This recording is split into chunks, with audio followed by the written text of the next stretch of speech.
For 1 year, I labored through 12-hour shifts under 90-degree heat in a foreign land, my thoughts fixated on the tranquil solitude of my Arizona hilltop. Upon my return, that very silence had vanished, entombed beneath 3 imposing residences and a homeowners association sign hammered into my earth. They assumed I was gone, erased. They underestimated the target of their plunder. My time in a place like Northern taught me valuable lessons. The intense heat strips away pretenses, revealing your true essence. It disregards your vehicle, your income, or the designation on your identification. It relentlessly persists, day after day, a relentless force akin to a hammer forged from sunlight. 12 hours a day, sometimes 14. Endure that, and trivial concerns like paperwork, authority, and noise lose their grip. You begin to yearn for quiet. For me, that quiet bore a specific name: 6 acres of high desert situated just outside Colton Hollow, Arizona. My territory, my elevated sanctuary. That landscape possessed a stillness that resonated like a familiar melody, felt more than heard. I had positioned my porch to overlook the canyon, ensuring the evening light cast its rays perfectly. Golden hues filtered through the mesquite trees, softening the contours of the ridge. When I finalized that property transfer 15 years prior, I made a solemn vow to myself. No homeowners association, no intrusive neighbors, no one dictating my way of life. Just the expanse of sky, the embracing dust, and the gentle sigh of the wind. By the conclusion of my overseas assignment, I had meticulously counted down the days, much like an inmate awaiting parole. As the aircraft touched down in Phoenix, I secured a well-worn Chevrolet Silverado, its headlights unequal in their luminescence, and headed northward, windows lowered, the air as dry as chalk. The desert sun warmed my arm through the glass, and for the first time in months, the heat felt welcome. That was my kind of warmth, the kind that liberates rather than oppresses. The journey spanned 3 hours, precisely as it always had. Highway, then asphalt, followed by gravel. Beyond that, only dirt, the tenacious kind that clings to your boots and lingers. Each turn was an echo of ingrained familiarity. I recognized every curve, every mesquite tree leaning into the breeze, every weathered fence post standing sentinel like a relic from a bygone era. I had no premonition of encountering anything amiss. Before my departure, I had meticulously followed every regulation. I had submitted travel advisories to the county, engaged a security service, disconnected utilities, secured the well, and even affixed a laminated notice inside my window: temporary absence, not abandonment. I had witnessed too many individuals lose their hard-earned possessions by entrusting systems for their protection. I had no intention of becoming another statistic. Thus, as I rounded the final bend and observed the familiar rise of the ridge ahead, a familiar sensation tightened my chest, a blend of pride and profound relief. The hill appeared unchanged, bathed in the sun's golden glow. For a fleeting moment, I almost heard the gentle creak of my porch swing, the soft rustle of dust carried by the wind. Then I saw it. A glint of wood. An anomaly. Initially, I dismissed it as a mirage, the kind induced by prolonged exposure to heat haze, but it was tangible. A fence. A new one. Tall, freshly cut cedar delineating the space where my old split-rail fence had stood, and beyond it, rooftops, 3 of them. Pristine stucco, pastel hues, and tiled roofs gleaming as if transported from Scottsdale. I gently brought the truck to a halt. The engine settled into a steady, slow idle as my mind struggled to comprehend the scene. There, beyond that barrier, stood my dwelling. Modest, square, constructed with my own hands. Yet, it now resembled a spectral remnant and forgotten artifact enveloped by strangers. I exited the truck. The wind embraced me, carrying the faint hum of air conditioning units and the delicate chime of clinking glasses. People were scattered across porches on what was once my land, savoring beverages, engaged in conversation, and laughing as if they had always resided there, as if they inherently belonged. My gaze, then fell upon the sign affixed to the new gate, Stone Ridge Circle, HOA, private access, members only. For a breath-held instant, I ceased to exist. Then, I did the only thing I could. I began to walk towards it, my boots sinking into the soil I had known intimately for my entire life. A low heat began to ascend within my chest. Confusion was no longer my primary emotion. Shock possessed a fleeting duration within me. This was not bewilderment, it was an egregious affront. Whatever resided beyond that gate, whoever dared to erect barriers upon my land, had just initiated hostilities, though they were blissfully unaware. I have no recollection of extinguishing the engine. One moment I was seated, gripping the steering wheel. The next I stood beside my vehicle, the earth's heat radiating through my boots. The fading crunch of my tires on the gravel receded, supplanted by a sound absent from this land for 15 years. Voices, laughter, a resonance that did not belong here. A pair of lawn chairs occupied a brand new porch, positioned 20 yards inside the boundary. Two individuals, appearing to be in their mid-40s, wine glasses in hand, looked up as I approached. The man raised his eyebrows as if I were the intruder.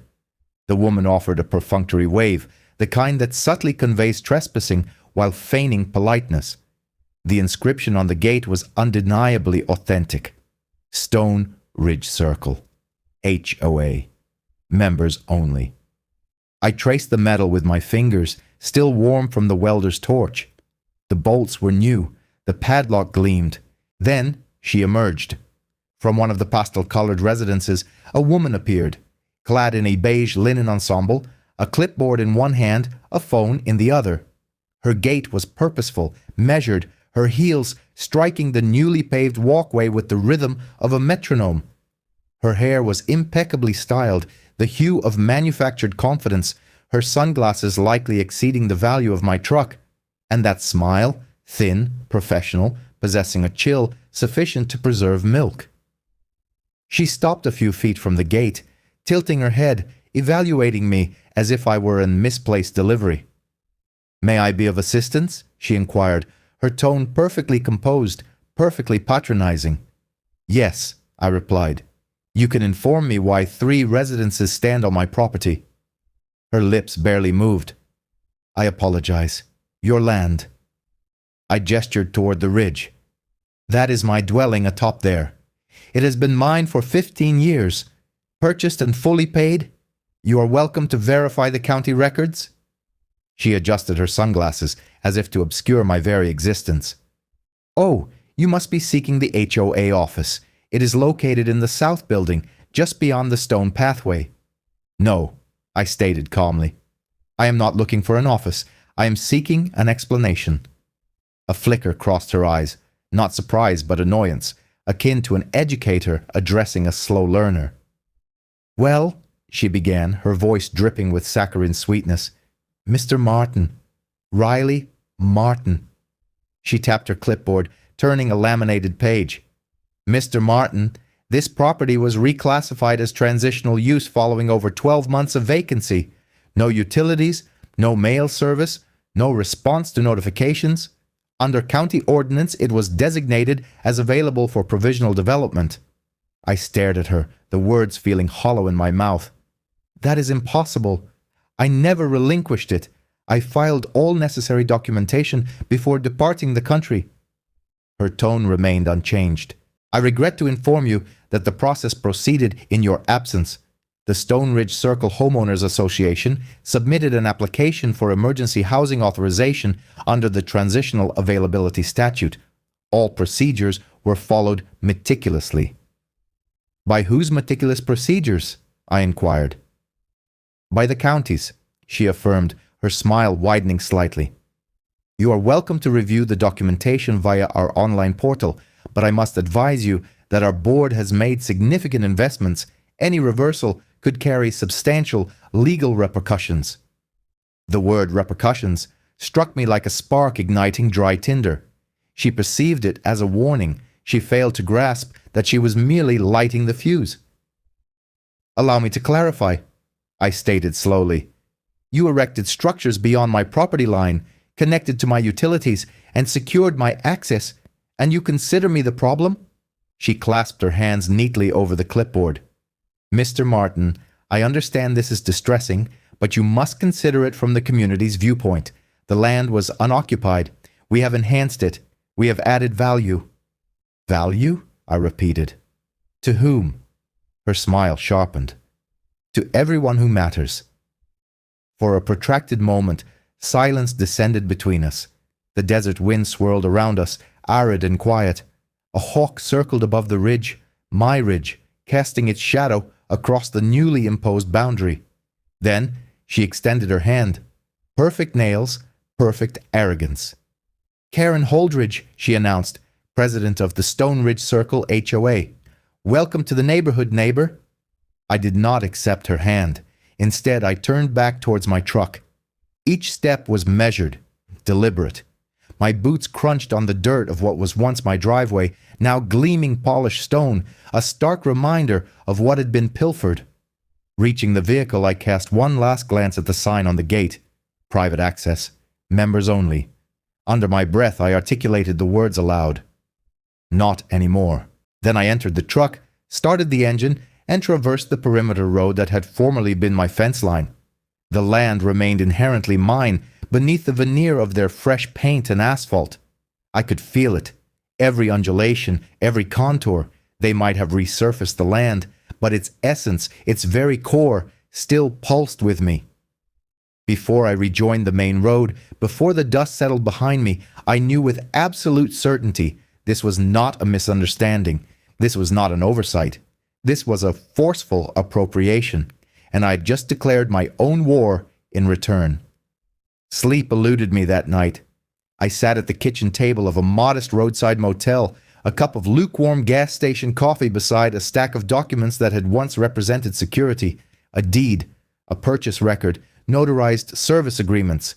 Every piece of paper was pristine, airtight, and legitimate. The county seal, the title number, the plat map, all mine. No ambiguities, no gray areas. Yet someone had transformed my tranquility into an opportune moment for dispossession. As dawn broke, I was parked in front of the county records office.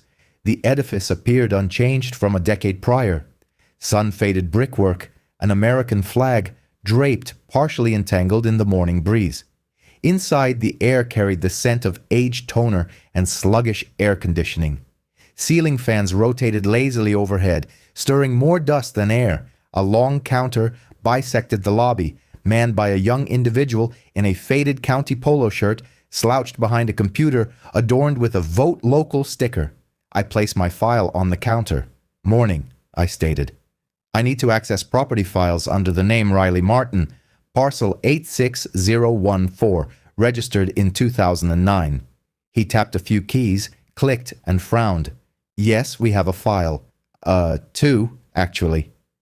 "Two?" I inquired. "How is that possible?" He pivoted the monitor towards me. "One is your original ownership record. The other is a transitional claim filed approximately 9 months ago." That word again. Transitional. A chill permeated my stomach. "Filed by whom?" He scrolled, squinting at the display. "It appears to be the Stone Ridge Circle Homeowners Association, signed by a, Karen Holdridge." I leaned closer. On the screen was a scanned form. "Statement of intent to vacate and forfeit," stamped with a date from 11 months ago. Beneath the owner's signature, my name, Riley Martin, was scrawled in handwriting that was not mine. My jaw clenched so tightly it ached. "That is not my signature." The clerk shrugged, his palms upturned. It went through. There is also a digital affidavit referencing discontinuation of property upkeep and mail suspension as supporting evidence. That's how they justified the transfer to provisional use. "Transfer," I repeated slowly. "Not ownership." He nodded. "Technically, no. But once they initiate construction, provisional rights escalate under development law." He spoke as if reciting meteorological data, as if it held no consequence. I stared at the screen, and then I saw it. The second signature. Cosigner. Gerald Martin. My father's name. The man who had passed away 7 years prior. My throat constricted. Who signed that? The clerk appeared perplexed. It states here, notarized by Leonard Pierce. I forced the words out. He has been retired for 5 years. The clerk blinked. Well, that is rather unusual. Yes, I replied quietly. Unusual. He seemed uneasy now, perhaps sensing something beyond the realm of mere paperwork. Look, I simply retrieve records, he said. But that is quite irregular. Print me copies of everything, I requested. Every page associated with that transfer. Include timestamps, signature data, metadata, if available. Certainly, he replied, navigating through menus. The printer behind him whirred to life, spitting out thin sheets of paper, one after another. Each page sounded like a nail being driven into something I had once trusted. When he handed me the stack, it felt heavier than it should have. Fraud carries a palpable weight. You can feel it in your hands. I walked out into the sunlight, the papers tucked beneath my arm, and for a moment I simply stood on the courthouse steps. The heat struck my face directly, but it did not burn. It steadied me. My hand trembled once, then ceased, not from fear, not from weakness, but from the body's recognition of what the mind already comprehended. This was warfare waged with documents, and I had dedicated my life to mastering combat in far more challenging arenas. I looked down at my name, forged in dark ink, at my father's spectre, dragged into this quagmire. And in that instant, something within me settled. I would not raise my voice. I would not plead. I would meticulously document every detail. By the time I reached my truck, my next destination was already in mind. The county planning office, because if this charade had been sanctioned, someone had given their approval. Someone had examined those forgeries and declared them valid, and I was eager to witness their expression when I inquired as to their reasoning. The planning and zoning department occupied a location 2 blocks down from the records office, nestled behind a sun-bleached row of palm trees and a flag that had endured countless summers. I had visited that building once before, years ago, when I applied for a permit for a utility trench. Back then, it smelled of paper, floor wax, and a certain small-town efficiency. That aroma had long since dissipated. Inside, the air felt stagnant. A receptionist looked up from her desk. Her nameplate read, Mara. She offered a smile that suggested a predetermined refusal. Morning, I said, placing my folder on the counter. I need to review zoning permits issued for parcel 86014, filed under my name or any provisional claimant. Her hands paused above the keyboard. Parcel number again. I reiterated it. She typed, her screen flashing blue, then green. Then her eyebrows lifted infinitesimally. Oh, she said. That parcel was part of a provisional authorization last year. Temporary administrative housing. Correct, I stated. That's what they're calling it. I added, I wish to see the file. She hesitated, then picked up the phone. You will need to speak with Supervisor Sharp. He approved that one. Excellent, I replied. Is he present? She appeared uncomfortable. He is currently on leave. For how long has he been away? Approximately 3 weeks. I waited. Is there any possibility of speaking with whoever was acting on his behalf? Her fingers fluttered nervously. We are unable to discuss personnel status, sir. I leaned in slightly, not aggressively, but with unwavering steadiness. I am not inquiring about personnel. I am asking how 3 residences were constructed on private land without a single public notification.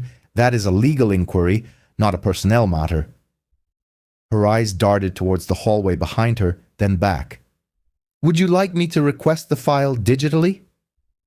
I would prefer it printed, I said. All of it. She sighed, navigated through menus, and the printer began its familiar hum. The sound filled the lobby, page after page, sliding into the tray. When she presented me with the stack, I could already discern what I had come to find. Sharp's name, his signature, and an incongruous stamp. Every permit, every authorization, every emergency housing exemption bore his approval. However, the dates were illogical. The initial permit bore a February 14th stamp. The construction photographs I had observed on drone footage later revealed bulldozers breaking ground 3 months prior to that date, indicating the permits had been backdated to legitimize work already in progress. "Mara," I said quietly, "do you typically issue construction approval prior to public notification?" Her mouth opened, then closed. "All proper procedures were followed," she recited. "Indeed," I said, gathering the pages. "In someone's interpretation of proper—" I stepped back into the afternoon glare, the folder heavy in my hands. The sun beat down intensely, but my thoughts were colder than the tiled floors inside. If the permits were fraudulent, Sharp's leave was not a vacation, it was damage control. Someone higher up had recognized the impending collapse of their paper trail. I drove directly to the property boundaries, compelled to see it with my own eyes once more. The closer I drew, the more disorienting it became. New asphalt roads had been laid where dirt paths once existed. The electrical poles I had personally erected years ago were repainted, renumbered, integrated into a grid that no longer belonged to me. Even the soil appeared altered, graded, flattened, engineered to accommodate someone else's vision. They had not merely erected dwellings, they had fundamentally reshaped the landscape. At the periphery of the new development, I stopped at what had once been my mailbox. It was gone, supplanted by a sleek metal unit bearing HOA insignia. I stared at it, my jaw tightening. A delivery van pulled alongside me, the driver rolling down his window. "Waiting for mail?" he inquired. "Not anymore," I replied. He laughed as if it were a jest. "Well, this receptacle now directs to the Stone Ridge Management Office, downtown Phoenix, forwarded mail and all." I watched him drive away, a trail of dust billowing in his wake. That implied every correspondence, every legal summons, every certified warning had reached them first. They had not merely purloined my land, they had intercepted my voice. I remained there for a considerable duration, the sun climbing higher, the pages detailing Sharp's approvals fluttering in the passenger seat. A forgery could be rectified, but this was an infiltration. They possessed connections, they possessed signatures, they possessed infrastructure, and they had leveraged all of it to effectively erase me from paper existence. The realization settled deep within me, like a nail driven into solid oak. This was not an accidental occurrence. It was a meticulously crafted plan, and whoever devised it was astute enough to believe I would never return. The morning dawned a somber gray, heavy with unspoken promise. It was the kind of Arizona morning that foreshadows intense heat, but offers a brief respite beforehand.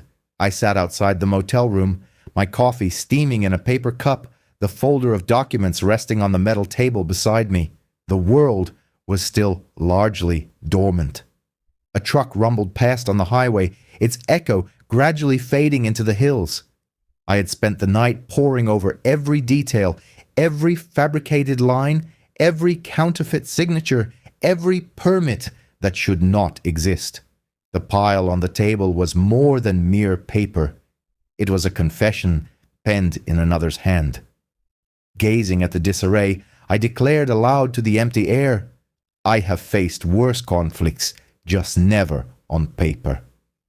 It was at that precise moment I resolved to cease reacting and initiate my own offensive strategy. The inaugural call I made was to Dana Pritchard. I had collaborated with her years prior on a contractual dispute involving a contractor and the Army Corps of Engineers.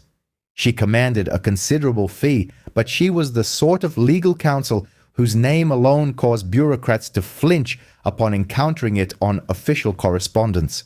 When she answered, her voice was calm and precise, as if she had been awake since before dawn. "Riley Martin," she stated. "It has been some time since I heard that name. What is the issue?"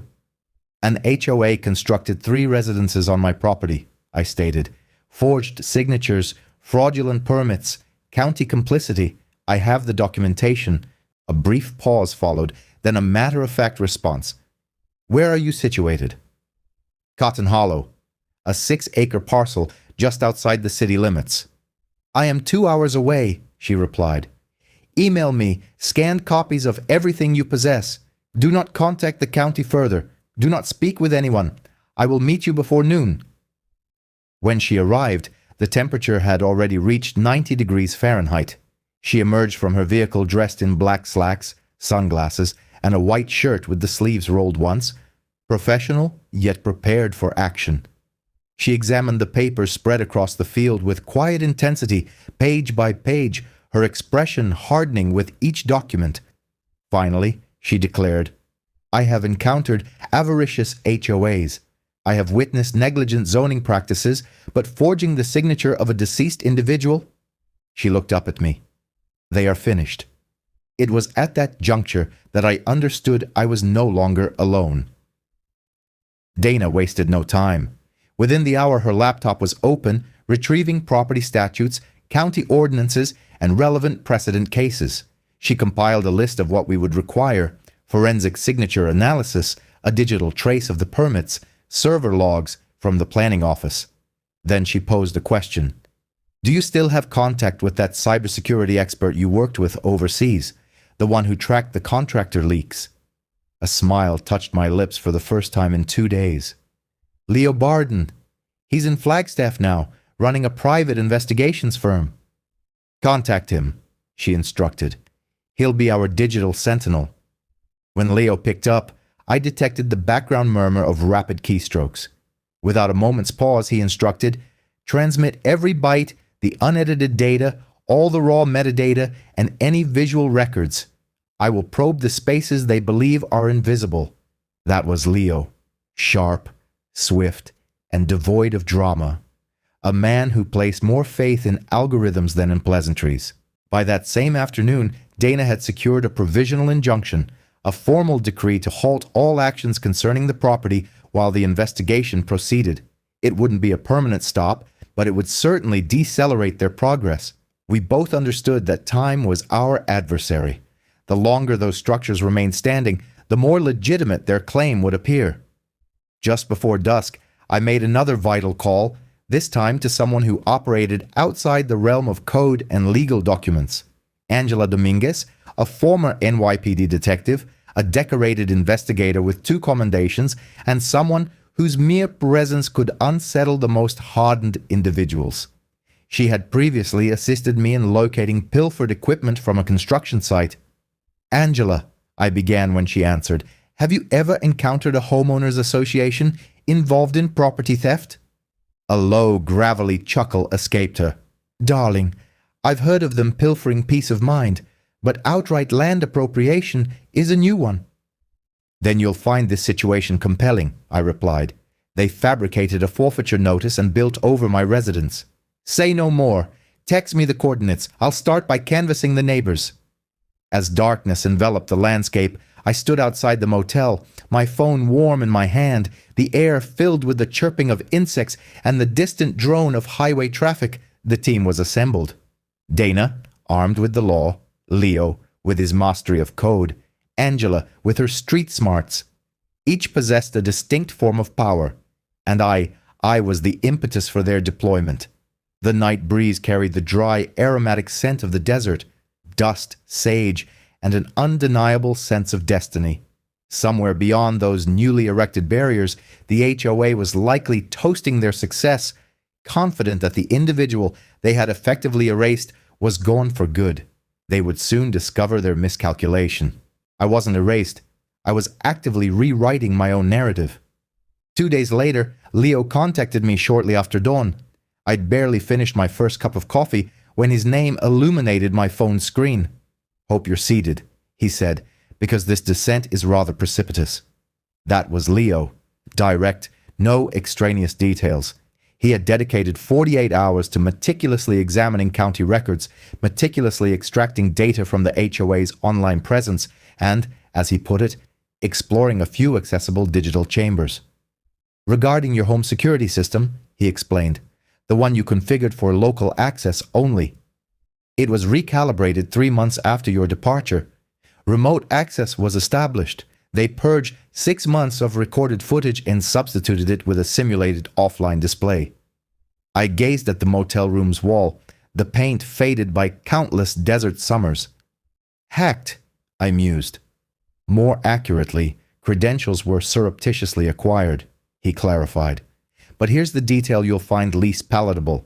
The request for data deletion originated from an IP range officially registered to Stone Ridge Circle's administrative office. It's within the same subnet as their HOA portal. My pulse didn't accelerate. It steadied, growing heavy and constant. And the authorization signature within your camera logs, Leo continued. It's linked to an account utilized by Delaney Sharp, the zoning administrator who is currently on leave. I allowed a period of silence to underscore the gravity of the information. Having spent extensive periods laboring under the intense desert sun, one develops a keen distinction between extraneous noise and pertinent information. This was unequivocally the latter. There's more, Leo added. Their billing platform retained a brief internal memorandum. It's rudimentary, a timestamp, and a few concise sentences. I'll forward it once I've cleansed the header information. Send everything, I instructed. It's already in your inbox, excluding the memo, he replied. Give me an hour. By late morning, Dana was parked in the motel lot, her sleeves rolled up, poring over printouts spread across her car's hood as if surveying a battlefield map. Her gaze was sharp and precise. Hope on the deletions, she declared, and sharpen the authorization trail.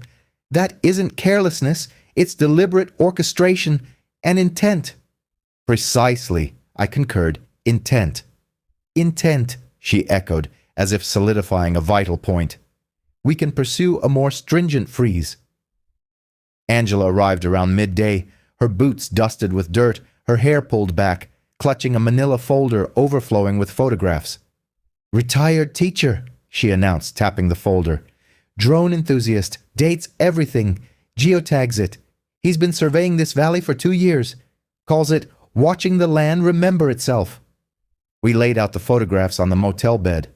My property, solitary and baked by the sun. Trenches precisely staked where the desert's hardened crust had once been. Bulldozers, like colossal insects, crawling across the land. Structures rising long before any permit was officially sanctioned under Sharp's approvals. Each image conveyed the passage of time like an indelible watermark. Contractors? I inquired. 2 distinct crews, Angela confirmed, remunerated through a holding firm in Nevada. That firm lists a strategic affiliate. The initials correspond to Karen. Furthermore, Sharp's spouse is a relative of one of the HOA board members. They call that a tight-knit community, I observed wryly. I call it a clandestine cartel. Dana exhaled slowly through her nose.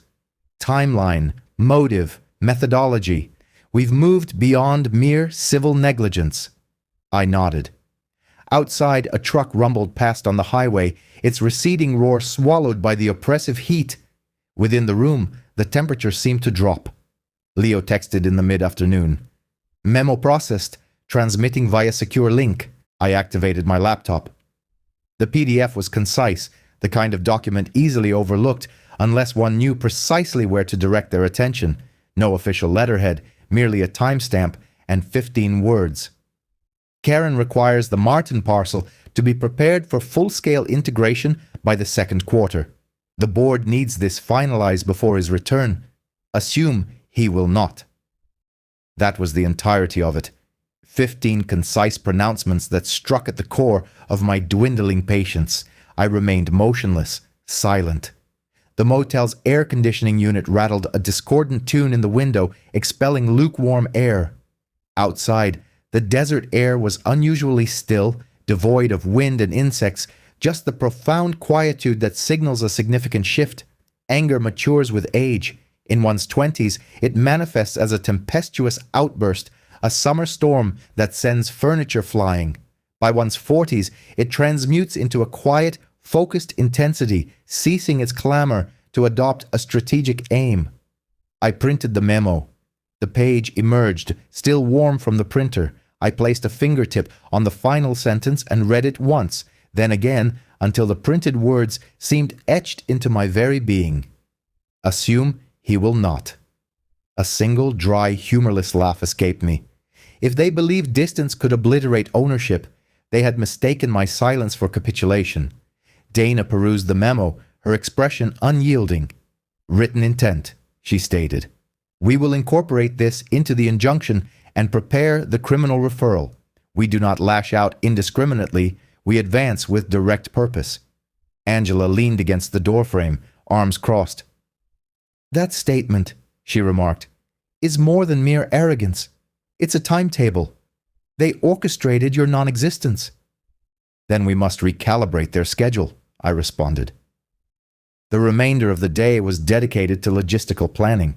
Dana meticulously drafted the subsequent legal document. Leo initiated a comprehensive off-site backup of all data and commenced the arduous process of tracing certificate chains for the so-called notary. Angela embarked on a quest for invoices and discreet informants poised to speak when the tide turned. At dusk, I drove alone to the ridge. The newly erected fence shimmered in the fading evening light, its cedar planks glowing a warm orange, casting elongated shadows toward the canyon. My house stood its ground, an unwavering fixture, a monument to my own recollections.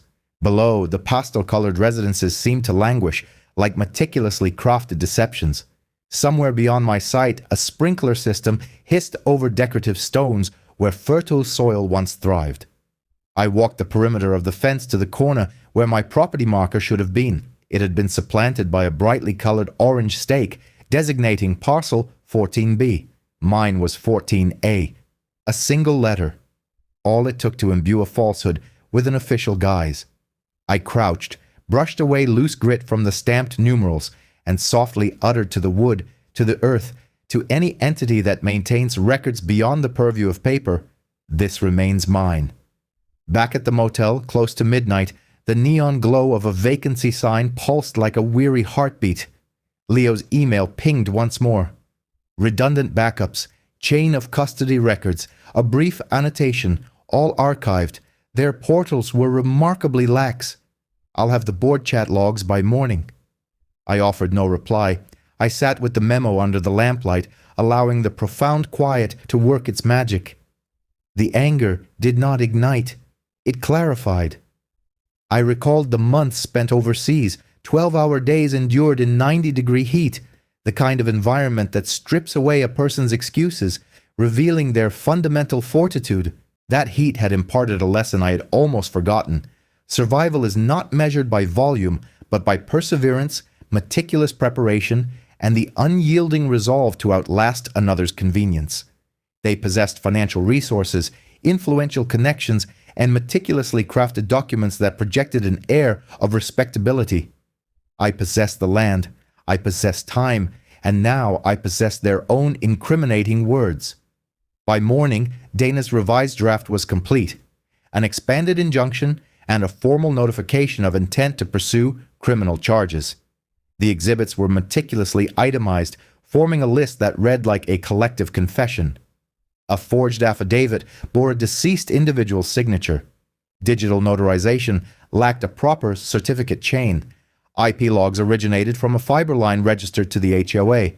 Camera footage showed deletions orchestrated by Sharp. Drone imagery predated permitted construction timelines. And the memo that presumptuously assumed my absence. We reconvened in the parking lot under the same sun, enduring the same heat, the same three individuals who had chosen to believe me before any public headlines did. Donna meticulously reviewed the filing packet one final time. Angela presented me with a photograph of the initial foundation excavation, a stark incision into the earth where no permission had been sought. Leo, connected via speakerphone, uttered two words that resonated deeply. Chains clean. I carefully slid the memo into a protective plastic sleeve, tucking it behind the property deed in my folder. Proof of intent, I reasoned, should not be handled casually. "Next stop the courthouse," Dana announced. "Not just yet," I countered. "First we visit the fence." They didn't question the deviation.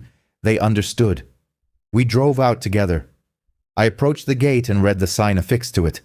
Stone Ridge, Circle HOA. Private access. Members only. The metal still radiated the day's residual warmth. The newly installed bolts gleamed, as if proudly securing the falsehood. I placed my palm flat against the sign, visualizing its removal. Then I stepped back, took a deep breath, and felt the plan seamlessly integrate into its operational framework. Steady, silent, inevitable. They had desired this quietude. They were about to receive its antithesis. Having endured prolonged periods in harsh, scorching environments, one learns to harness time as an ally, to carefully pace the day, to conserve resources, and to act strategically when the sun offers an advantage. Legal battles are no different. Filing documents when the timing inflicts maximum damage.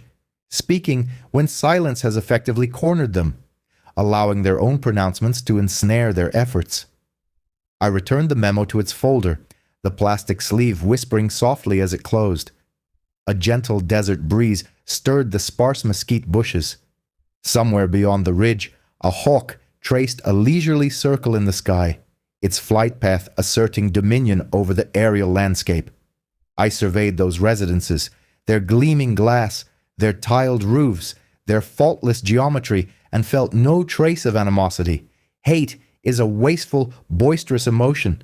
What I felt was something more refined. They had assumed I would not return. They were about to learn the true cost of such an assumption. "Let's proceed," I announced. We departed the fence behind us, driving toward the courthouse, the sun's glare bright in the windshield, the day already molding itself around the task ahead. The engine's steady hum sounded remarkably like resolute purpose. This was not an act of retribution. It was a matter of simple arithmetic. One fabricates a signature, falsifies a permit, erases an individual. Sooner or later, the cumulative sum demands settlement. The mediation room carried the faint aroma of stale coffee and freshly installed carpeting, a neutral environment deliberately chosen for its lack of distinguishing features. The law office in Sedona featured a lengthy conference table, chairs that emitted polite squeaks with every movement, and a wall of frosted glass that admitted light while obscuring the external world. While recording devices were permitted, the mediator cautioned against any breaches of decorum or civility. "Our objective," she stated, her smile suggesting an absence of personal experience with deceptive documentation, "is resolution." Upon entering, I observed Karen already present, impeccably dressed, her hair perfectly styled, her posture exuding the regal confidence of one accustomed to deference. Her attorney, seated to her left, possessed a practiced smile and a tie that precisely matched his footwear. Greg, the dentist, a man I would later discover, enjoyed broadcasting his opinions on the radio, sat rigidly behind them, feigning an interest in a newsletter. Dana occupied a seat opposite me, her tablet open and her pen poised. Leo, equipped with concealed audio recording apparatus beneath his coat, sat near the corner, his expression conveying a desire to be elsewhere, yet an unwavering commitment to witnessing this event.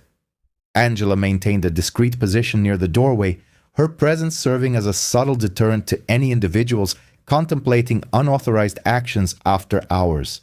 The mediator commenced with the customary pleasantries, urging reasonableness and the pursuit of common ground. They all offered assenting nods. Internally, I had already deconstructed the entire room, analyzing each component. Karen's self-assurance, her attorney's composed demeanor, Greg's palpable impatience. Every outward manifestation of a person's character is as revealing as their hidden aspects. I opted to project an air of weariness. That is the advantage of advancing years. One learns to embody exhaustion without betraying vulnerability. I reclined, allowed my shoulders to slump, and spoke in a steady, low tone. "Look," I began, "I harbor no desire for conflict. I simply wish to reclaim my home." A concise, unadorned statement. It sounded modest within the room's formal confines, yet it carried significant weight. Karen offered that same thin smile. "We were under the impression that the property was vacant," she stated. "The board adhered to the county's established procedures. We acted in good faith." Dana's finger tapped rhythmically on her tablet. "Good faith necessitates truth," she responded. "There exist documents that suggest a divergence from that principle." Karen's attorney opened his mouth, then closed it. He anticipated my overplaying my hand, expecting me to resort to undignified outbursts. They were accustomed to individuals reacting vociferously when cornered, a spectacle often deemed suitable for public consumption. I allowed them to believe I might conform to that expectation. "So," I inquired softly, leaning forward as if the conversation had become intensely personal, "regarding these documents, who managed your filings, and who notarized the affidavit?" Karen responded with practiced ease, the kind of answer honed to deflect scrutiny. "We engaged a contracted notary service and a development consultant, all in accordance with county guidelines. It was standard procedure." The specific terminology she employed was significant. Contracted notary service. The phrase emerged as if a casual, unguarded admission. Leo's gloved fingers discreetly activated a recorder concealed beneath the table, which had been capturing audio since the outset. Donna's gaze met mine for a fleeting moment before returning to Karen with the composed intensity of a professional preparing for a deposition. "You mentioned contracted," Dana inquired, her voice low but sharp. "Do you possess the original physical notarizations, the certificates themselves? Because according to the county deposition records, the notary, Leon Pierce, retired in 2018. He has informed us that he never notarized any documents for your organization." Karen's smile faltered, a barely perceptible flicker. She fanned a laminated packet and opened a page as if the proof resided within and could be wielded like a charm. "Our service handles all aspects. It is standard practice." "Standard?" I pressed. "How so?" My voice remained flat, yet the question carried an underlying sharpness. "Is standard a county-registered notary with a current commission, or is standard an individual you compensate to affix signatures to documents and expedite proceedings?" Her attorney attempted to interject, seeking to steer the conversation away from its current trajectory. "Mr. Martin," Donna inquired, her focus unwavering on Karen, ignoring the lawyer's attempt to intervene, "is that your notary?" Karen's jaw tightened. She chose her words deliberately, as if contemplating the severance of a vital connection. "We utilized a contracted notary. They managed the digital submissions." "Digital filings," a phrase intended to convey efficiency and modernity, yet within that single term lay the subtle opening where forgery could take root. "Are you aware?" Leo interjected from his corner, his voice now addressing the entire room rather than whispering, "that digital filings carry metadata, timestamps, origin IP addresses, and certificate chains?" "We have traced the origin of the file uploads," he continued. "They emanate from an IP range associated with the Stone Ridge Circle Administrative Office. Furthermore, the digital certificate employed to sign that affidavit does not authenticate through Mr. Pierce's certificate. It links to a shell account." A subtle wave of disruption rippled through their contingent, a collective intake of breath followed by hushed murmurs. "You are accusing us of fraud," Karen retorted, her voice possessing a brittle edge, indicative of someone frantically attempting to recall a narrative that might be factual. "I'm stating established facts," Dana countered. "We possess the documentation and the system logs. We have drone footage depicting construction commencing prior to the issuance of any permit. We have the memorandum explicitly stating, 'Assume he will not return.' We are requesting full transparency, or we will pursue this matter through the courts." The mediator raised a hand. "Please, let us refrain from threats." She directed a look at me, as if wishing to relegate this to a minor neighborhood dispute rather than a criminal investigation, but the atmosphere in the room had already irrevocably changed.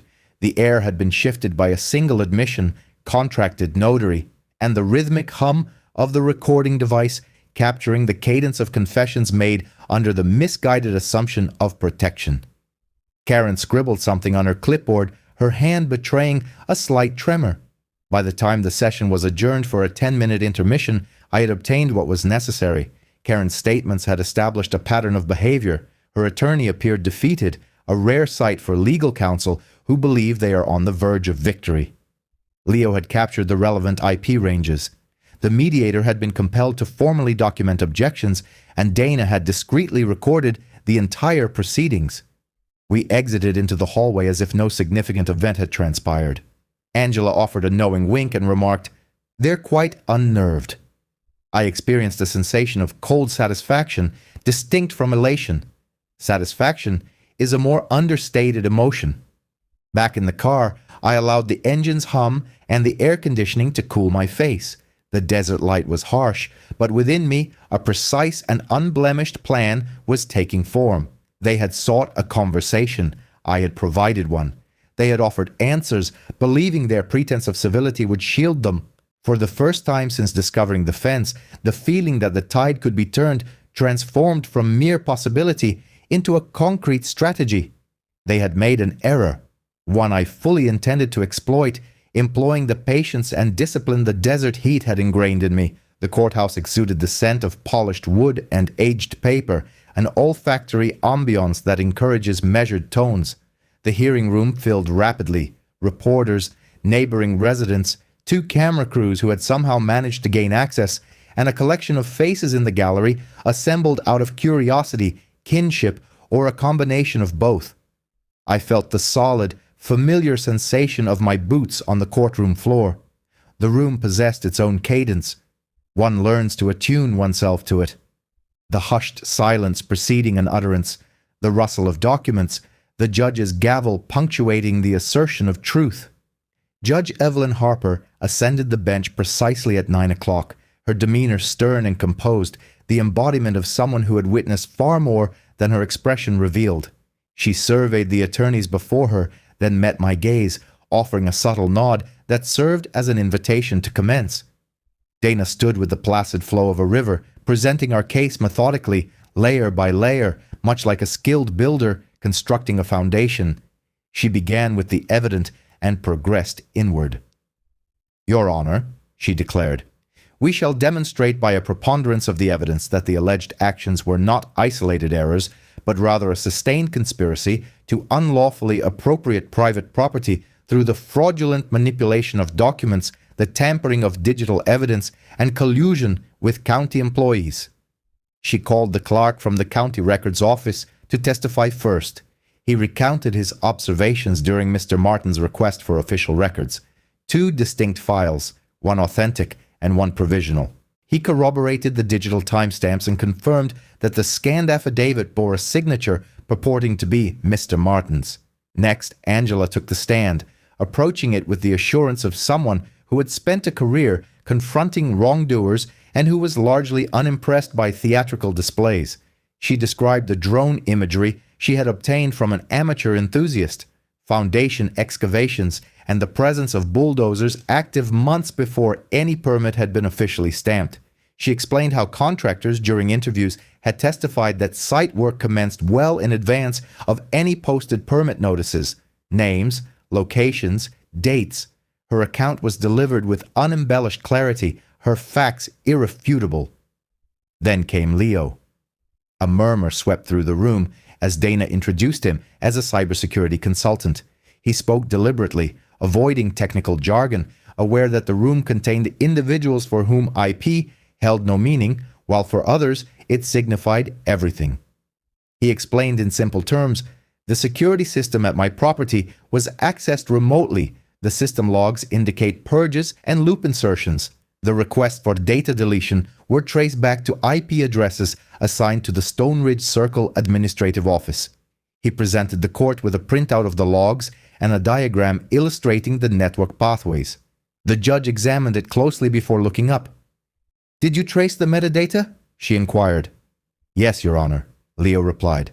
"And if I may add, the timestamps on the digital notarizations do not authenticate through the listed notary. They link to a certificate that resolves to an account registered through a shell corporation." A hushed gasp rippled through the gallery. Karen's attorney rose to voice an objection. "Foundation of hearsay." But Dana was prepared. She had meticulously prepared for every conceivable argument, holding the crucial evidence securely within her grasp. She then presented her witnesses with a deliberate sequence. First, the retired notary, whose testimony confirmed he had never executed any documents for Stone Ridge. Next, the county official, who substantiated Delaney Sharp's abrupt departure. Finally, the contractor who, with considerable reluctance, confessed he had been compensated through a holding entity based in Nevada. When Karen's legal representative attempted to portray the development as a necessary and beneficial community project, Dana systematically dismantled that assertion argument by argument. "Your Honor," Dana stated, her voice steady, "they will claim they acted with good intentions. However, intent is paramount. When construction commences prior to any permits being issued, when surveillance footage is deliberately erased, and when the board's own records contain a memorandum explicitly stating, 'Assume he will not return.' These are not mere coincidences. This demonstrates deliberate intent. This is a conspiracy." Karen, seated beside her attorney, displayed a rigid jawline. While she projected an outward semblance of composure, the strain was clearly beginning to show. Her lawyer initiated the cross-examination, striving to expose any inconsistencies, to suggest misinterpretations, or to imply administrative oversights. He posed leading questions concerning timelines and expounded on the urgent need for affordable housing and the broader community advantages. It all sounded utterly unconvincing. At one point, he leaned in and whispered something to Karen, to which she responded with a nod before turning her gaze back to the judge, an apparent display of remorse. It was a calculated performance, the sort of staged drama that some mistake for genuine truth. Donna's subsequent cross-examination was precise and incisive. She introduced the memo that Leo had uncovered, presented it as evidence, and simply inquired, "Who authored this?" Karen's attorney objected, deeming it irrelevant and redundant. However, Dana had already secured the court's favorable attention. She spoke deliberately and at a measured pace, allowing each word to resonate within the courtroom. "We possess a document, dated several months before any permit applications were submitted, which plainly instructs us to prepare Mr. Martin's property for integration based on the assumption that he will not return."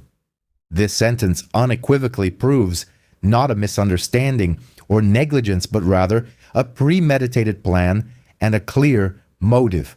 "We respectfully request, Your Honor, that this court not only consider civil reparations but also transmit these findings to the District Attorney's Office for a thorough criminal investigation.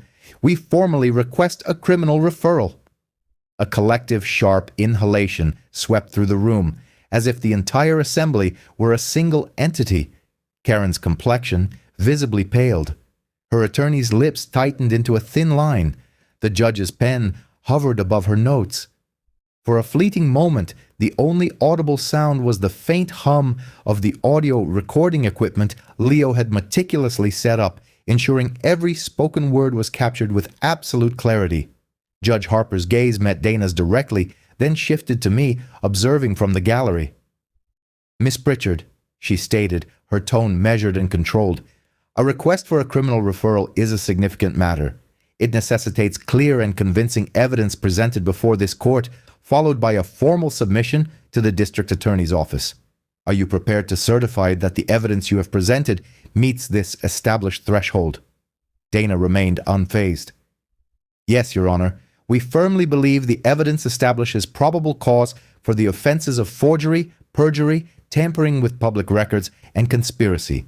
We will furnish the court with a comprehensive exhibit list and certified copies." "You have indeed provided exhibits," the judge acknowledged. "I will proceed with their review." A palpable silence, thin and charged with anticipation, descended. Reporters leaned forward, their pens poised. A neighbor in the gallery made the sign of the cross. Karen's hands clenched into tight fists beneath the table. The judge tapped her pen thoughtfully before asserting control over the proceedings.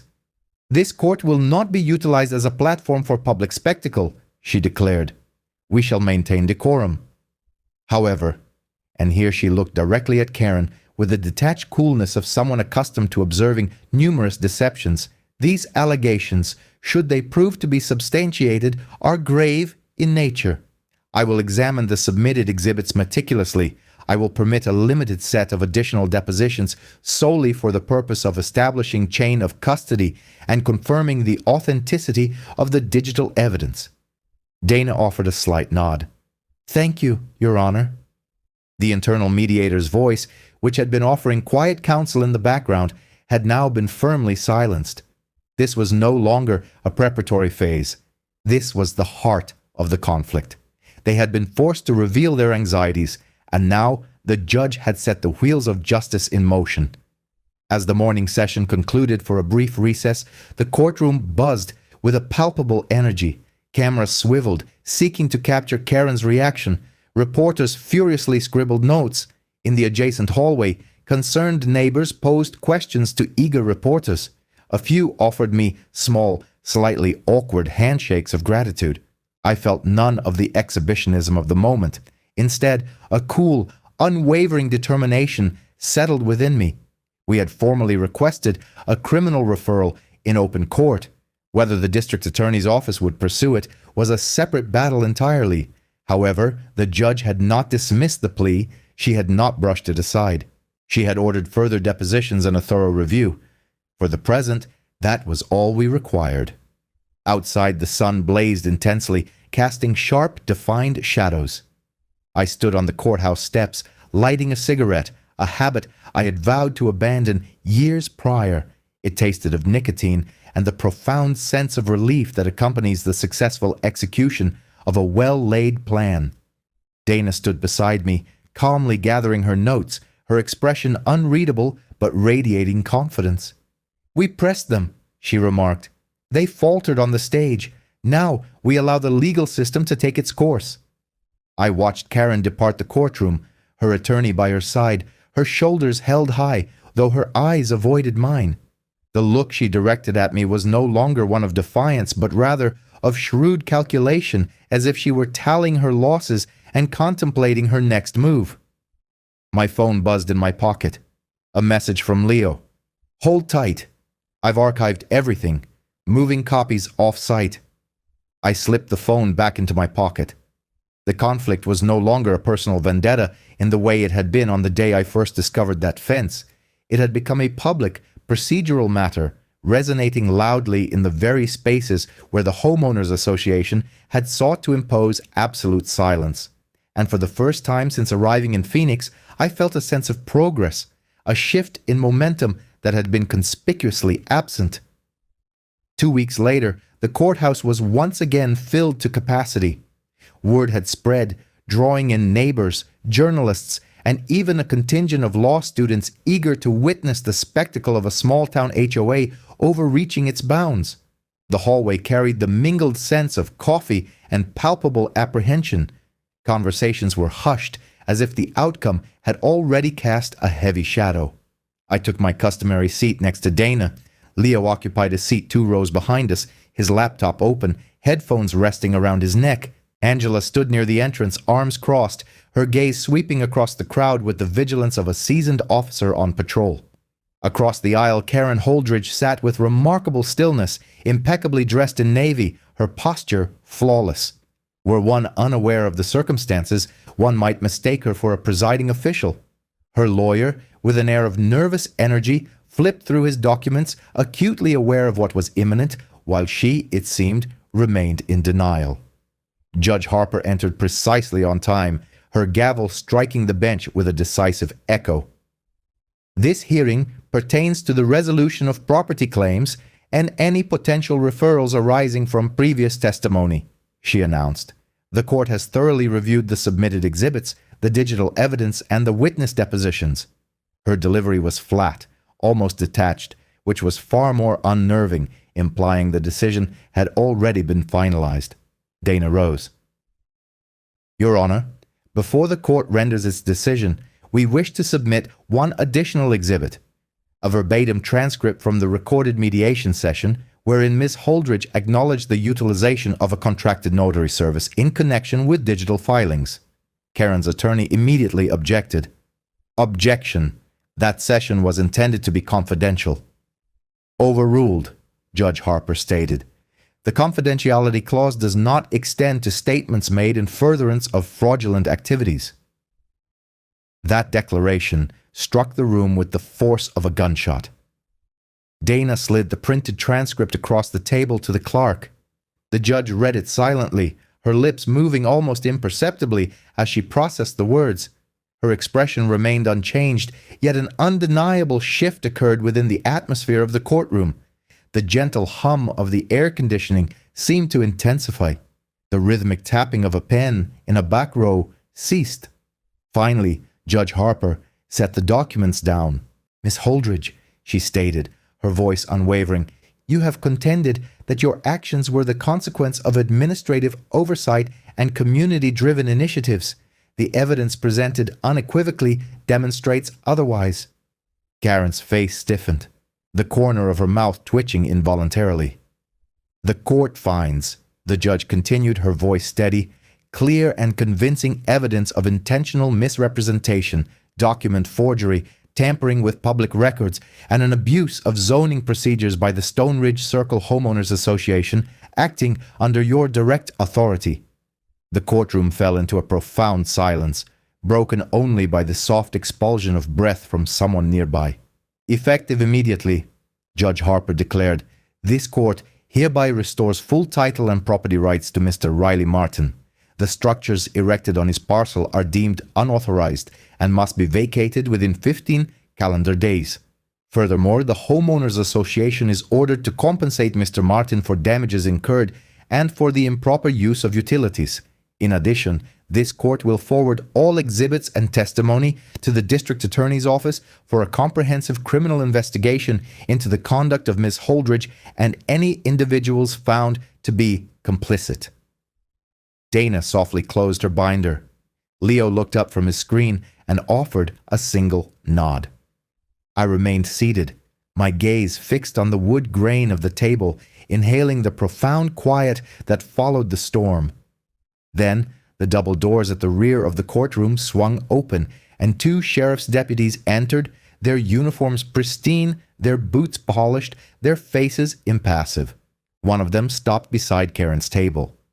"Miss Holdridge," he stated, his voice firm, "you are under arrest on suspicion of fraud, perjury, tampering with public records, and conspiracy to defraud the state. Please stand and place your hands behind your back." For the first time, she appeared profoundly human, her eyes wide, her mouth slightly agape, as if to utter a protest, but no sound emerged. Her attorney whispered something frantic in her ear. She remained immobile. The deputy repeated his instructions, his tone now more insistent. Karen stood slowly, each movement a testament to her profound reluctance. They cuffed her wrists in full view of everyone. The metallic click echoed with an unnatural loudness, reverberating against the walls, sharp and definitive. Greg, the dentist, seated 2 rows behind her, covered his face with his hand. A gasp rippled through the gallery. The judge did not look up. As the deputies turned her towards the exit, she cast a glance in my direction. It was not anger, nor even hatred. It was sheer disbelief, the expression of someone whose fabricated world was now visibly crumbling around them. I offered no words, none were needed. She walked out, flanked by the law, and an overwhelming silence. The courtroom door closed with a heavy thud, a punctuation mark at the end of a long chapter. Afterward, all sounds seemed distant, the rustling of papers, the murmuring of voices, the receding footsteps. Dana gathered her files and turned to me. "That's that," she said softly. "Not yet," I replied, "but close." Outside, the sun beat down like a forge, the courthouse steps shimmering in the oppressive heat. Reporters swarmed, microphones thrust forward, a barrage of questions flying. "How does it feel to win?" "What will you do next?" "Do you plan to rebuild?" I uttered the only truthful response, "I'm going home." That evening I drove out to the ridge alone. The fence remained, but it no longer possessed its former menacing aura. It was merely wood and wire, something that could be dismantled. My house stood waiting, unchanged. The same porch, the same wind whistling through the canyon, the same unyielding silence. Yet, the 2 new houses also stood there, undeniably beautiful in their very wrongness. I pondered their fate. Demolishing them would have offered a fleeting satisfaction. Retaining them, however, presented a different prospect. It meant transforming their audacity into a tangible reward for me. Consequently, I kept them, undertaking renovations on one and renting out the other, wryly dubbing it the house that the HOA built. Bookings filled rapidly as people were drawn to the story of a place where justice had a verifiable postal code. 2 months later, I found myself once again observing the sunset from my porch. The land was serene. No lawyers, no fences, no trespassers disrupted the tranquility. It was just me, the persistent hum of cicadas, and the slow, releasing breath of a place finally at peace. Occasionally, visitors drive up simply to behold the scene. They inquire, "Is it true? Did they actually build on your land?" I reply, "Yes, and now the HOA pays me rent." They invariably laugh, but my reaction is more subdued. The truth, after all, is not inherently humorous. It carries a weightier significance. It is the resonant sound of a gavel echoing through a chamber filled with deception. It is the sharp click of handcuffs securing an individual who believed they would never face such a consequence. And it is the profound silence that follows when justice at last quietly finds its way home. The world moves with swiftness after a verdict. Documents are filed. Reporters shift their focus to new stories, and people offer words of admiration, quickly moving on to their personal plans. However, the land itself does not hasten its processes. It takes its own time to remember rightful ownership. Karen Holdridge's name dominated local headlines for an entire week. HOA president arrested for land fraud. Judge refers case for criminal prosecution. While the words appeared compelling in print, I felt no sense of triumph upon reading them, only a quiet affirmation that the system, though slow and reluctant, had ultimately functioned as intended. The district attorney initiated formal charges within 10 days, encompassing forgery, perjury, conspiracy, and fraud. Her collaborators, including Sharp from the zoning department, Greg the dentist, and 2 board members, were all named in the indictment. The HOA promptly froze its assets, and within a month, the organization itself voted to dissolve. Those same individuals who had once proclaimed I was not a part of their community now stood in line to sign dissolution papers. It was a stark illustration of how quickly principles can erode when legal fees begin to accrue. I did not attend the sentencing. It was unnecessary. The legal process would see its conclusion independently. Karen's reign had already ended. The remainder was a matter of administrative procedure. I dedicated those intervening weeks to meticulously cleaning the property, removing the HOA signage, and restoring my fences. The local workers I engaged were reputable individuals who recalled my grandfather's name and still addressed me as Mr. Martin out of ingrained habit. Together, we removed the old stakes, repainted the boundary markers, and reconnected the original well line. Each nail I drove into the wood felt like a deliberate act of punctuation, final and resolute. Once the utilities were reinstated, I explored each of the structures they had erected.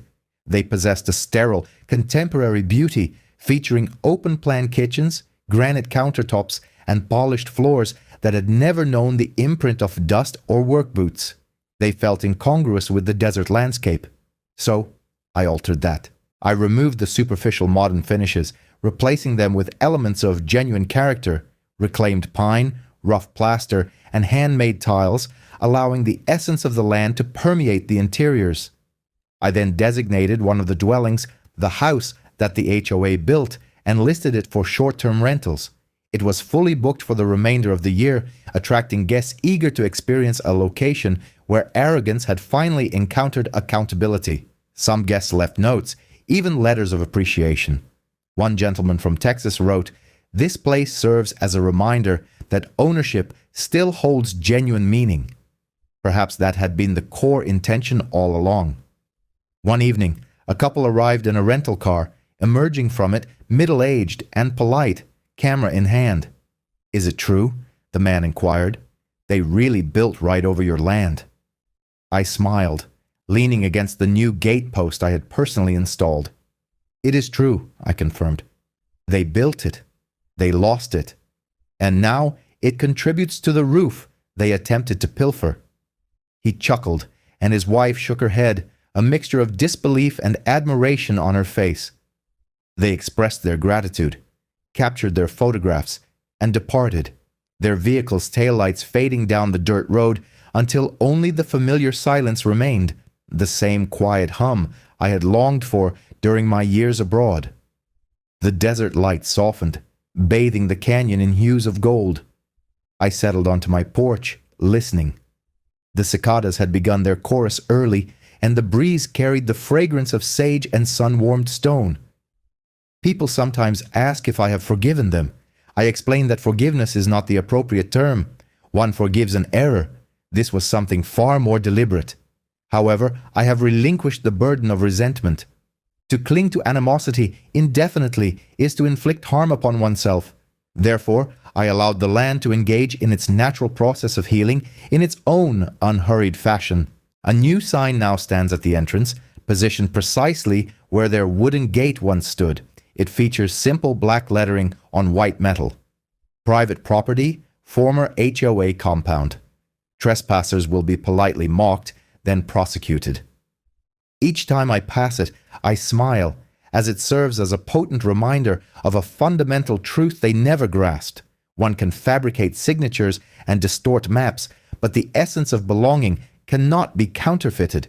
This land intrinsically understands its rightful owner, and so do I. When the clamor subsides, the lawyers, the hearings, the interviews, what remains is the whisper of wind through dry grasses. That, I believe, is the true voice of Arizona in moments of peace. And that is the sound for which I returned. I once believed that property was merely a collection of documents, names, boundaries, and figures. However, it encompasses far more. It is the repository of our cherished memories. It is the tangible sound of footsteps on aged floorboards. It is the evocative scent of cedar after the first rain graces parched earth. It is the echo of a voice that is no longer present. It is the irrefutable proof that something in this world rightfully belongs to you, and that you, in turn, belong to it. They attempted to seize that not through overt force or aggression, but through the manipulation of signatures, the perversion of process, and the deployment of courteous language cloaked in authority. And it is this aspect that causes the deepest sting, for deception that wears a smile is far more insidious and challenging to detect. I reflect on this at times, on the unwavering certainty with which they spoke, and on the ease with which they convinced themselves that mere paperwork could supersede fundamental truth. Yet paper burns swiftly. Land, however, endures. People still make their way to my property. Some inquire about the possibility of a sale, while others simply wish to witness the site where the HOA's dominance ultimately fractured. They anticipate anger in my voice as I recount the narrative. However, there is none to be found. Instead, there is a profound sense of peace, the kind that emerges from navigating a trial by fire and discovering that it did not consume you, but rather it incinerated all that was ultimately insignificant. Dana occasionally reaches out, providing updates on cases she has subsequently undertaken. Leo continues his persistent exploration of the obscure recesses of county databases, remarking that such instances occur with a frequency far greater than most people realize. Angela has, for the final time, retired.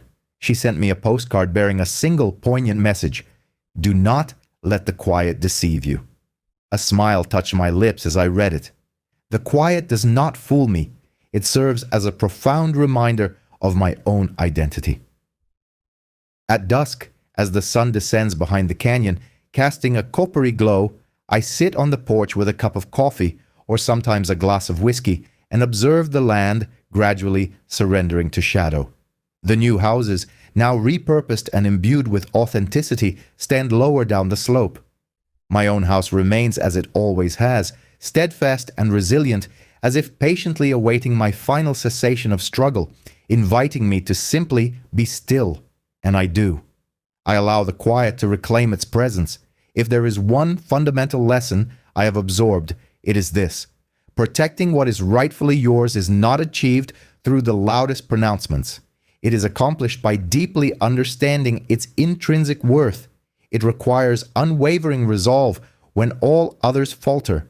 It necessitates the meticulous documentation of every facet of truth until the falsehood is left with no space to breathe. This is precisely what I endeavored to do, and in the end, the truth stood taller and more formidable than the fence they erected to conceal it. Therefore, when individuals inquire why I did not simply move on, why I declined to sell, why I endured such arduous trials, I invariably provide the same response, because silence is not an admission of defeat, it is a calculated strategy, and certain things are profoundly worth the protracted wait. The desert imparted this wisdom. The relentless heat taught me this lesson, and this land, this stubbornly sun-baked hilltop, serves as a daily testament to the understanding that freedom is not a bestowed gift, but rather a practiced habit. One actively defends it, or one relinquishes it entirely. The cicadas begin their nightly serenade once more, and the air fills with the promise of approaching rain from the south. I close my eyes, listen, and a smile graces my lips. The silence hums, just as it always has.